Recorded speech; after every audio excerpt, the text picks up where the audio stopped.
This is PNC Roundtable. Hello, this is Ric DeVore, Regional President for PNC Bank, and thank you for listening to PNC Roundtable. It's on this show that we tackle some of the region's tough issues with people who make a difference. Now here's the PNC Roundtable. Welcome into this edition of PNC Roundtable.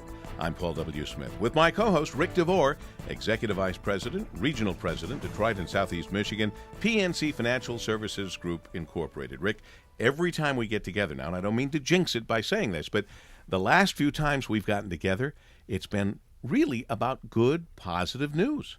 You're exactly right, Paul. And, you and I talked at the auto show. There was a lot of buzz around the auto show, attendance up, and we're continuing to see a steady recovery. I think I'd characterize it as maybe not as fast as some people would like, but a real steady, good recovery, and it's exciting. It's a solid, slowly but surely solid recovery without the irrational exuberance and all of that, which is why it makes good sense to speak with our guest here with us today. James Dunigan is Executive Vice President, Managing Executive Investments, PNC Asset Management Group, where he is responsible for the investment strategy, investment and segment management, investment product, portfolio, risk management, investment solutions group. So he's got his crystal ball out there, and though he is based in Philadelphia and responsible for the Philadelphia and southern New Jersey markets, he's keeping, obviously, an eye on the entire nation, including this area, and the entire world, because it's an international business now.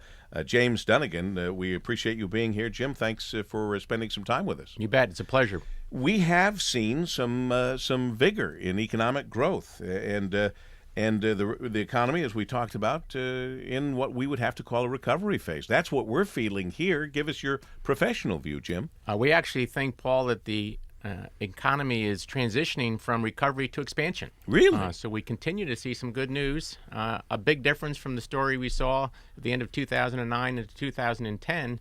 But we'll enter into 2011 here in an economy that is expanding.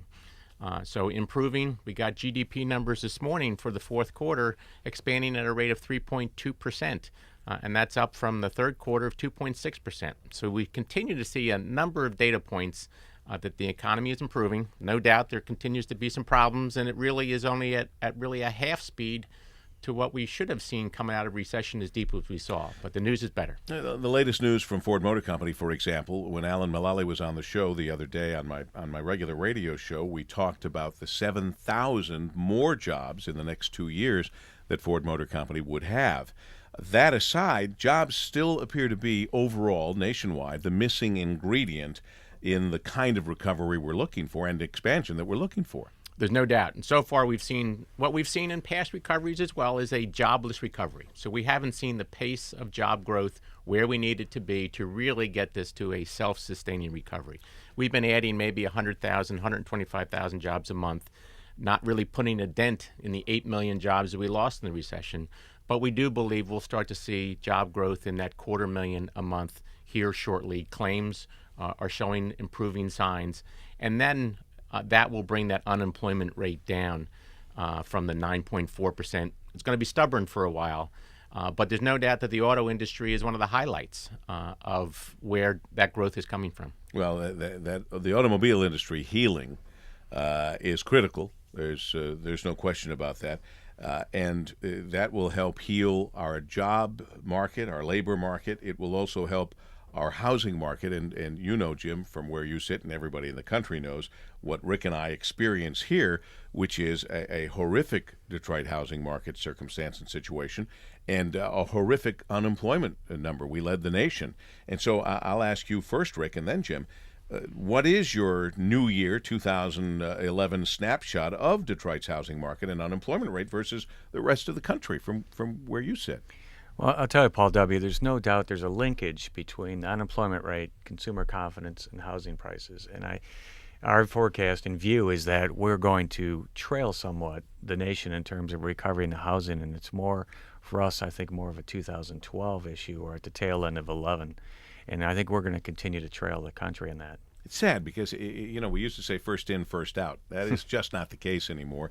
And from where you sit on the East Coast, Jim, watching all of that, what's your snapshot? Well, for Detroit, the numbers are in fact improving. So unemployment peaked at around 16%, will come down to finish the year at 13%. So that is headed in the right direction. likely again to be stubborn for a while. Housing across the nation, and probably the same holds true for Detroit area, has stabilized, but that recovery will be slow, gradual, and erratic. But I think we will start to see a recovery in housing. It likely won't contribute much to economic growth, but that probably extends into the later part of 2011. The good news, though, is you can start to turn that around. For Detroit, housing affordability has improved dramatically. So as you look for areas of growth, that is now a plus. As you look to bring people in, affordability in Detroit and the Michigan area has improved dramatically. So it's a little different look at it, but you can turn that into a positive. This would be way too complicated, maybe, for me to understand, but I'm willing to listen if you can sum this up easily. Back when I was working in New York at WABC, a guest regularly on my show was, and help me if I'm remembering this incorrectly, William Seidman, head of the SNL. Correct. SNLs, and this was when the SNLs were collapsing. And he tried to explain to me, Paul, what's your parents' interest rate on their mortgage? And it was very, very low because it was a very old mortgage. And he said, and what's the interest rate today? And at that time it was kind of high. And so if we have a lot of people who we've tried to encourage to refinance their mortgages, and they have mortgages at some of them 3.75%, 5%, 5.5%, and then the recovery happens, the expansion happens, and necessarily inflation happens, and then necessarily interest rates go up. How do we avoid what happened to the savings and loans all these years later if the banks and other people are holding paper that they're getting 3.75, 5% on, and the prevailing rate is out there at 7 or 8% or whatever it might be? You're describing a lot of what the challenges ahead for the fixed income markets. So it is a double-edged sword. So the Federal Reserve is trying to keep interest rates low to promote economic activity, housing. So at low interest rates, houses are more affordable, trying to promote investment. But at the same time, low interest rates for savers and in fixed income are at risk as interest rates go up. So if you're holding a 30-year or a 10-year U.S. government bond today at 3.4%, likely a couple years out that's going to be at 5% or higher as interest rates go up. So there is some risk in the fixed income part of the market, but from the investment side, if you have money or looking to buy, make an investment, that's companies, individuals, now's the time to do it, which is why the Federal Reserve is adamant in keeping rates low here for an extended period of time. Another issue, Paul, associated with that is, a lot of the banks are not holding those mortgages, and I think that's the key. If they're not on the balance sheet of the banks, but been sold, then that interest rate risk goes away. It goes away from you guys, but right. it's somewhere out there. I don't know if it's a secondary market, At if the they resell or whatever it might be. I just remember that, and I also remember that in our country we seem to have short memories.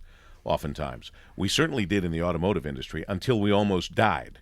And then we started to say, this isn't cyclical, this is a sea change. And that's where we are in a lot of things, in a lot of ways. And part of that, too, is because there's so much going on that we don't, at least seemingly, have any control over. And I go back to Jim Dunigan, the Executive Vice President, Managing Executive Investments, PNC Asset Management Group, visiting us here in our studio. The potential for the sovereign debt problems in the Eurozone that could trigger another banking crisis, and talk about things that we don't feel we have any control over, but yet it's far more important than it ever seemingly was 25 years ago. Oh, there's no doubt. And that's really hopefully the last chapter, but it's at least the next chapter in the deleveraging story that has been going on since this crisis started in 2007. So as we try to work ourselves off of that debt, the debt levels in the Eurozone, we hear the high-profile countries, Greece, Ireland, Portugal, Spain, will be an ongoing situation. I think there is the resolve within the European Union to solve those problems. It's not the easiest ones to solve. As growth picks up, that time is on their side there, but you do see resolutions, and I think they meet in March. They will put forth some longer-term solutions to work their way out of that problem. Germany now coming on board is backing some of those, but you will see the need for, and we see in the United States as well with trillion-dollar deficits, the need for some fiscal discipline in spending And the challenges along that are, what does that do for spending in those countries overall, and on long-term economic growth? But we have to bring those fiscal discipline houses into order, and that will take some time. I say, Jim, in the shadow of the President's State of the Union address, the extraordinary budget deficits are under the microscope. And if the governments are unable to control their deficits, then inflation becomes, I guess, an option. And I don't know if it's considered an attractive option or not at that point, but that inflation is inevitable. That is often the question I get. How can you not throw this much money at the problem and not have a problem with inflation? You talk about we certainly had almost a near-death experience with regard to the depth of the financial turmoil that we saw in that deleveraging, whether it's housing, consumer, across, and as we saw in federal and state governments as well. The ability then to add that stimulus in is a part of how we get this economy going again. Looks like we're getting positive territory, positive traction around that, and that hopefully you can run up those deficits, and then with that improving economic activity, we will need to have some fiscal discipline. It's going to be tough to get Washington to rally around those points, but I do think we can have the stimulus plans we have, promote economic growth, and avoid. We're going to see some increase in inflation. There's no doubt about it. But I think we can avoid a runaway inflation. I think the risk that the Fed was really targeting was deflation. I was going to say, where does deflation play in all of this, which was something we never really talked about very much until the problems that we've experienced. And the best example for deflation is what we've seen in the housing sector. So that is falling prices for an extended period of time. And you take that and extrapolate that across the economy, you can see the magnitude of why is that a bad thing. Oh, yeah. If you wanted to make sure you didn't see what you saw in housing across the rest of the economy, that's what the Fed was really looking for, driving down interest rates, trying to spur activity. So they have had their foot on the accelerator in doing that with their low rates and then their quantitative easing programs, and that's going to extend through June. I think as the economy begins to stand on its own 2 feet, the question is, can it? If you start to remove some of that stimulus, we think it can, showing signs that it will. And then the Fed will turn its attention to making sure that inflation is not a problem. And they're going to have a lot of tools in their tool chest in order to sop up some of the liquidity out of the markets at the right time. It'd be a nice problem to talk about with the economy accelerating and the Fed beginning to talk about an exit strategy. We started that a little bit last year, a little bit premature. We'll probably start those discussions later part of this year, early in 2012. We talked about the State of the Union address, and then there was Governor Rick Snyder's State of the State address. And Michigan, along with almost every other state, but like 45 other states, are facing budget shortfalls in fiscal 2011, big budget shortfalls.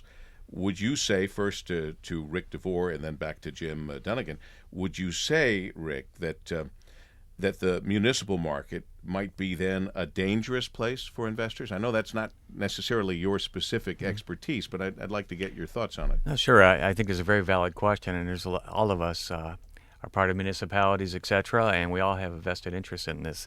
With that said, unlike in the federal case, by law, the states and the municipalities have to balance their budget. If you really think of what gives the rating agencies comfort in this space is that linkage to always balancing your budget, which, of course, as we've seen in the state of Illinois, is also linked to raising taxes. And so, and I'm going to have Jim tag along here, but our view is not that there's going to be probably a tsunami of municipal defaults, and there may be some, but it's that issue of the ability to go back and you have to balance. That gives the integrity to the underlying ratings, and those are protected, as you well know. L. Brooks Patterson guards his with his life, so to speak, and it's important because it really affects his borrowing costs. Well, and by the way, the governor's saying he wants to do a 2-year look at the budget, and Brooks is maybe up to a 3-year look. It just makes good sense, and that will help in a lot of these areas and shortfalls instead of just facing them with no time at all. and like it's a surprise, which was always annoying to me. How could it be a surprise with all the people looking at the numbers, running the numbers, studying the numbers? That aside, we're only looking forward, not backwards. And looking forward, again, Jim, your take on these, municipal markets that if we got these guys all with these huge budget shortfalls, it's I'd be pretty uncomfortable if I held paper in California right now. Oh, there's no doubt that the headlines, a number of high-profile headlines around the potential for a lot of defaults, state and local governments have brought that into to the forefront here. We do not think that the situation is as dire as many of those headlines. So the surpluses in many states are improving. Tax receipts are improving. If you look at debt service levels to tax receipts, they're about the same level they've been for the last 8 years, and around 5.6%. So there's significant coverage. That's not to say that the high-profile states, Illinois, California, don't have some structural problems. Reducing spending, raising taxes will be part of those solutions.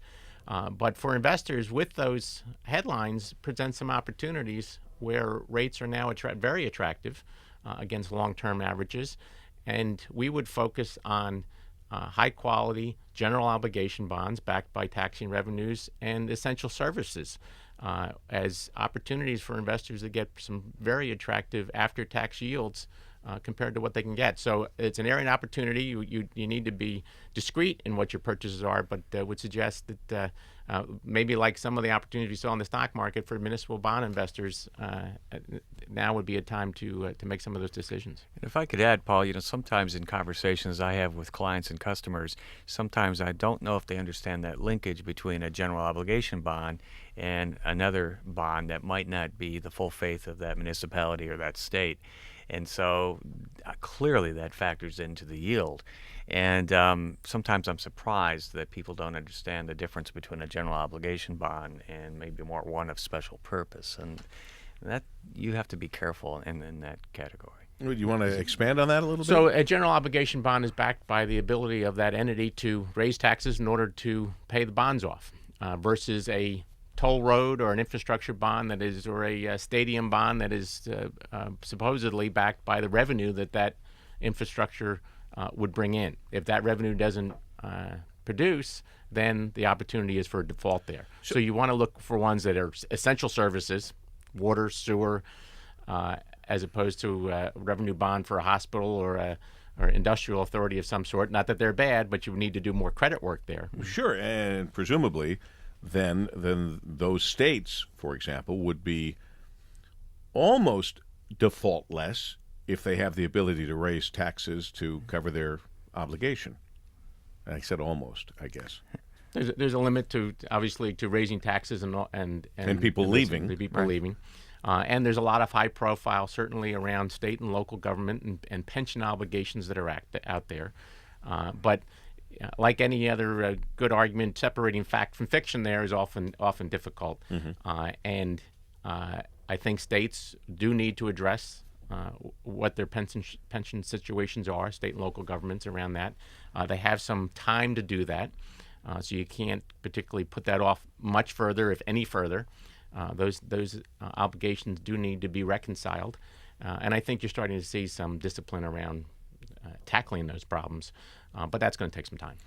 You're listening to the PNC Roundtable, and we're glad you are here on WJR.com. I'm Paul W. Smith, my co-host Ric DeVore, Executive Vice President, Regional President, Detroit and Southeast Michigan, PNC Financial Services Group, Incorporated.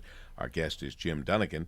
Jim is Executive Vice President, Managing Executive Investments, PNC Asset Management Group, based in Philadelphia, taking a look at the Philadelphia and southern New Jersey markets, and of course, all of the markets throughout these great United States of America, as well as the international markets. With that thought in mind, Jim, what sectors or parts of the equity markets are most attractive to you right now?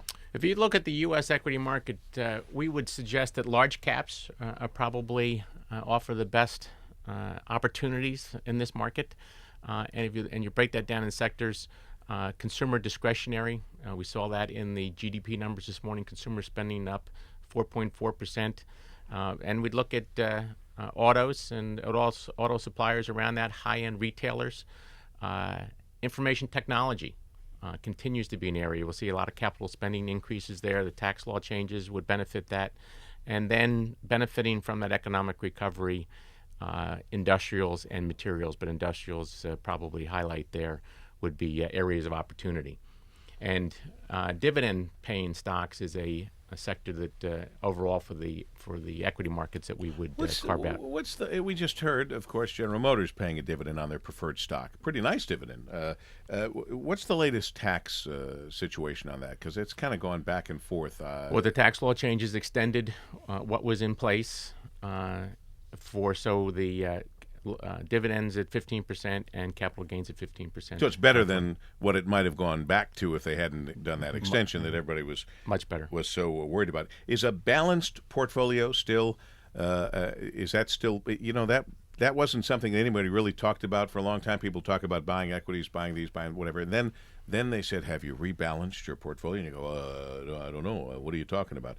I don't hear as much about that right now, but it must still be important.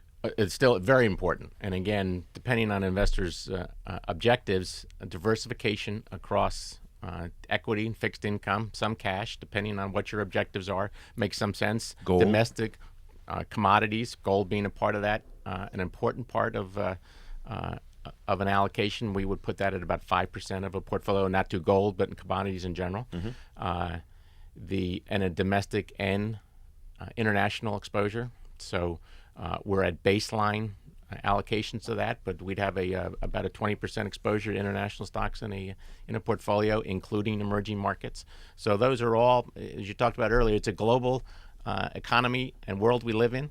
That diversification is important, and you're never going to get it all right, but that's where diversification will help. And there are still risks out there. We talk about deficits, inflation. Policy mistakes are still possible. We've been very positive. We started very positive in our approach with Jim Dunigan and, of course, Ric DeVore. So that aside, I'm not trying to get negative or go negative, but what are we worried about? What are the risks that we have to be concerned about? The things that can go wrong with these positive forecasts that we're pleased to make and pleased to hear, but what are some of the risks? I think the risks are probably talked about housing. So housing prices continue to fall. That's not part of our forecast, but that would be a risk. Certainly a risk to economic growth if people are stuck in a housing situation or had to move because they couldn't get a job and still have that expense and then walk away from it and all of the things that go along with that. Exactly. Foreclosures problem continue to drag on. And we're hearing that it's happening now in markets that somehow or another, not us, but somehow or another had dodged the bullet. It's now happening in areas where they were pretty protected. There's no doubt. Yeah, it's caught everybody. There's not too many that have been immune from that situation. Didn't see, and maybe I missed it, or maybe it just hasn't. Maybe you think it's going to still happen. But we had a big conversation at one time about the coming commercial problem.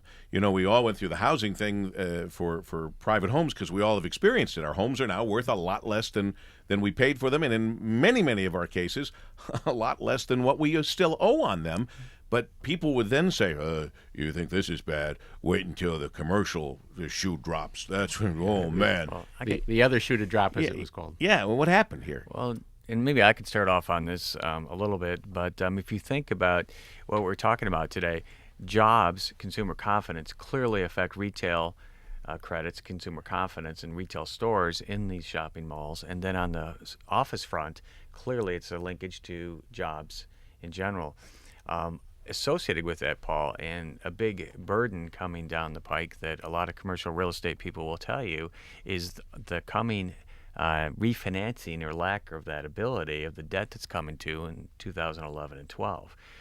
There's a lot of commercial debt that needs a home, and there's some markets that have been closed that heretofore have been open, like the CMBS market. Now, while it's somewhat open, it's nowhere near what it used to be.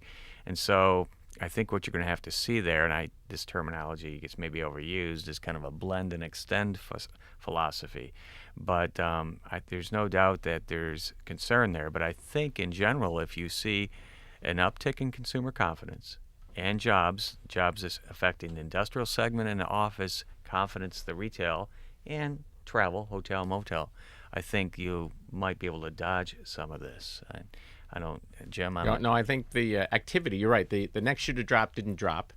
Commercial activity is improving across those segments. Multifamily probably leading the parade there, but you see continued positive results. I think the real estate indexes were up about 4.6% in the fourth quarter, and it's across the board. So a lot of money, and there is money flowing into that segment from a number of different institutional sources. But I think we're going to continue to see there are no doubt the lending pieces that have to be worked out, but probably pretty good news out of the commercial real estate sector. Well, happy to hear that, and happy to hear that we at least somewhat dodged this rather big bullet that people were threatening with some time ago now. I want to go back to, because it affects so many people and many people listening to us on WJR.com on this PNC Roundtable. Again, the prospects that you see for the fixed income markets. So we've been in a prolonged period of low interest rates, which has spurred economic activity. But we talk about a lost decade for equity investors over the last 10 years. Probably the prospects in fixed income has been a significant performer over these past 10 years. Not likely that continues. So we'll probably see, with economic activity improving and expanding, interest rates begin to drift up, and then the returns from fixed income not as attractive as they have been. So we would recommend that investors be shorter duration in their portfolios. In other words, not going out 10 years, maybe 3 to 5 years. As those interest rates drift up, take opportunities in municipals if you're a taxable investor as part of that. But there's probably more risk in fixed income in the future than there has been in the past, and investors need to understand that and taking that into account as they build their portfolios. So the idea that some people still have that there could be additional easing by the Federal Reserve, we're starting to get to a point where they're going to give us money for borrowing money. You hear, we used to charge you for this, but now we're not. How do we avoid what happened in Japan, where they were really riding high, and then bang, they went down, and they can't get themselves back up. Speaking of falling, and I can't get back up, they can't, and they were down to 0% interest, basically. There's no doubt, and a lot of structural differences within that. So the good news is the demographics in our country are much different than they are in Japan. We recognized the problems in our banks much sooner and faster than they did in Japan. So a number of significant differences to say, why won't we end up like Japan? And I don't think we will. We don't think we will because of a number of pieces. And the Federal Reserve acting much faster with quantitative easing than Japan did. They got to it, but much later in the game, so that we were able to right ourselves in the financial sector much faster. Banks' balance sheets and our financial market segment has improved dramatically from where we were, as I say, a near-death experience, and lending is picking up. So all those things that are much different than we saw in Japan are happening here. So it's particularly not likely that we'll end up in that same situation. Well, what do you see, though? Jim Dunigan, Executive Vice President, Managing Executive Investments, PNC Asset Management Group, our special guest. But what do you see then, the further role of the Federal Reserve? Do you see room for or need for further additional easing? We don't believe that we'll see a QE3, quantitative easing 3. They are committed to continuing the $600 billion purchase program they have through June. And we think at that point in time, economic activity will be such that we won't need that additional stimulus. And then as we get into the later part of 2011 and 2012, we'll start to see the Fed pull back a little bit on that balance sheet. They have the additional tool of interest on reserves, which will drain out some of the liquidity. So they have a number of tools that will start to remove some of that stimulus to prevent runaway inflation. There are those who would say they'll stay at the party a little too long. It's been described that the Fed is supposed to take the punch bowl away just when the party's getting good. You always find out too late, though. That's the problem. That's some of that. But they are I think, particularly with the new regional presidents that are on, there's a number that are hawkish. So that will make sure that inflation doesn't find its way bleeding back into the economy. But with the slack that we still have in the economy, so we talk about growth, there's still a lot of utilization. We're underutilizing all the capacity that we have. Not likely we'll see inflation with unemployment. We have not seen in this country inflation grow when unemployment rates are over 8%. So the threats are there, the possibilities are there, but I think we have well into 2012 before we'd start to have real concerns that there's a problem on the inflation side. Additional thoughts, partner? Ric DeVore? Well, no, I would agree. With that said, though, I really think, though, that this inflation issue, I think, is also somewhat misunderstood by the public as well. And but your point is that at some point it can't be less than zero. I mean, there's only so much that can be done here. And there's nothing more to be said about that. And we hope that all of these predictions and everything that we see and, in a sense, feel, which is in the upward movement, is a very, very good thing. We've got to get our jobs in line. We've eventually got to figure out the real estate aspects of what's going on, and can't keep looking back. Let's look forward, but we can't forget the past. And we do have short memories oftentimes, and we get going, and wow, everything's fabulous, and we end up making the same mistakes, and we can't afford to do that. I don't think there's any going back at this point.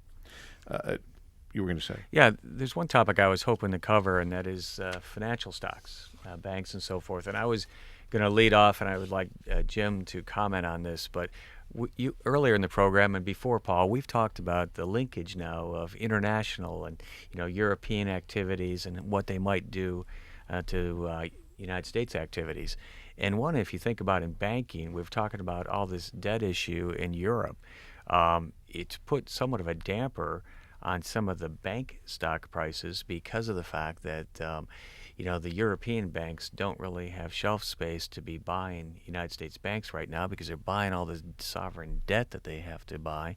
And while the Canadians are buying here, and we've seen that with Bank of Montreal buying M&I Bank out of Milwaukee a few weeks ago, I think that's maybe put a little damper on bank stock prices. But with that said, I think I'd like to turn it over to Jim because Jim has some obviously we were talking about dividends earlier, and there's a linkage here with regulatory matters and so forth and financial stocks. So I think a lot of listeners that own financials might be interested in what Jim has to say here on that topic as well.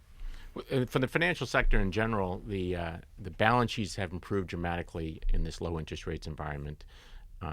So the stability in the U.S. domestic financial segment is improved dramatically. Many of the 19 largest banks just submitted an additional stress test. There is a lot of discussion on banks being able to increase their dividends again. Likely, the Fed has come out with some guidelines around that. Looking at these stress tests, we'll probably start to see dividend increases in the financial sector in that April timeframe through the end of the year. So that will be a good sign. But there are still a number of regulatory changes on the landscape, on the horizon that need to be worked through here as we got through a lot of that legislative changes in 2010. So the picture is improving dramatically. Balance sheets are in good shape. Lending activity is picking up. Economic activity will benefit. It's probably, to Rick's point, a sector that is under-owned. So from a performance standpoint going forward, as that picture begins to improve, dividends increase, likely money will flow in, and it could be a sector that will see some outperformance that hasn't been the case for a number of years. Anything you want to add to that, Rick? No, I mean I didn't want to sound like a plug for the banking sector. I thought maybe we should run out and buy our PNC stock, but we can't say that. Isn't that the truth? But with that said, I mean clearly the banks are reporting good earnings. But did people who when Citibank was because I don't follow this at all, but when I lived in New York, if I would have bought Citibank, I would have done real well. But then if I would have held it long enough, I would have been really bad. So did people who bought Citibank at its low during all of this trouble, did they come out of this okay? Yes, including the U.S. government. Yes, including the U.S. government.